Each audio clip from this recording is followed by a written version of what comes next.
Welcome back guys, আবার একটা নতুন ভিডিওর ভেতরে তোমাদের সকলকেই অনেক অনেক স্বাগত জানাই। বন্ধুরা, নিজের মোবাইল ফোনে বাটনগুলো চালিয়ে চালিয়ে এখানে পুরো বোর হয়ে গেছো। নিজের মোবাইল ফোনে অ্যাডভান্স সেটিং ইনেবল করতে চাও। তুমি অনেকের মোবাইলে লক্ষ্য করে দেখবে তারা কিন্তু এখানে কোনো বাটন ইউজ করে না।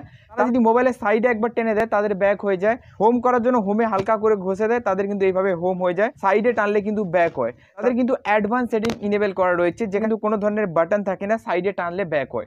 যদি তুমিও এইরকম অ্যাডভান্স সেটিং নিজের মোবাইলে ইনেবল করতে চাও তাহলে অবশ্যই আজকের এই ভিডিওটা শুরু থেকে শেষ পর্যন্ত দেখো, দিলেই কিন্তু এইরকম সেটিং ইনেবল করতে পারবে। তো বন্ধুরা, এই সেটিং ইনেবল করার জন্য জাস্ট নিজের মোবাইলে যে সেটিং অপশনটা রয়েছে এই সেটিংসের অপশনে ট্যাপ দিয়ে দাও। ট্যাপ দেওয়ার পর এইরকম ইন্টারফেস চলে আসবে। দেখো, মোবাইলে একটা অপশন পেয়ে যাবে, সেটা ডিসপ্লে বলে। দেখো, এরকম ডিসপ্লে বলে একটা অপশন নিজের মোবাইলে পেয়ে যাবে। না পেলে সার্চ বারে ক্লিক করে ডিসপ্লে বলে সার্চ করে নেবে।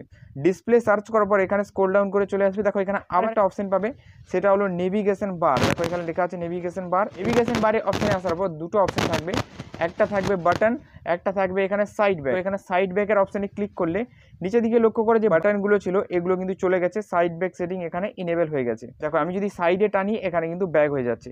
আবার এখানে নেভিগেশন বারের অপশনে ক্লিক করে চলে আসছে, আবার সাইডে টানলে ব্যাক হয়ে যাচ্ছে। হোম করার জন্য হালকা করে প্রেস করছি, দেখো এখানে কিন্তু হোম হয়ে গেছে। মানে এখানে কিন্তু নেভিগেশন বার অন হয়ে গেছে, বাটন কিন্তু নেই, পুরো বাটন উঠে গেছে, সাইড ব্যাক সেটিং ইনেবল হয়ে গেছে। এবার বন্ধুরা, তুমি বলবে না আমি বাটন আবার ঘুরিয়ে করতে চাই, তো জাস্ট আবার বাটনের অপশনে ক্লিক করে দেবে।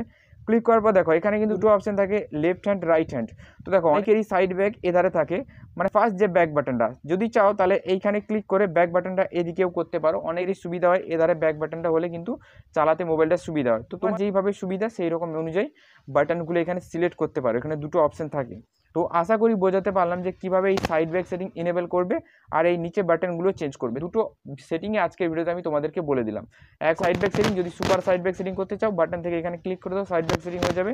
এখানে সাইডে টানলে কিন্তু ব্যাক হবে। তো আমি সাইডে টানা ব্যাক পছন্দ করি না, কারণ এতে কিছু অসুবিধা রয়েছে। অনেক সময় কী হয়, সাইডে যদি আমরা টেনে দিয়েছি তাহলে কিন্তু পুরো ফাইল ব্যাক হয়ে যায়, সেক্ষেত্রে কাজ করতে কিন্তু অসুবিধা হয়। কিন্তু মোবাইল চালানোর ক্ষেত্রে কোনো অসুবিধা নেই। যারা মোবাইল নর্মাল ইউজ করে তাদের জন্য কোনো সমস্যা নেই, সেটিং ইউজ করতে পারো।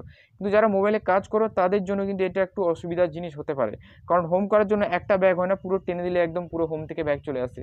তো এটাই হচ্ছে এর মেন সমস্যা। তো আশা করি বোঝাতে পারলাম। তো চলো, গুড বাই, দেখা আবার একটা নতুন কোনো ভিডিওতে।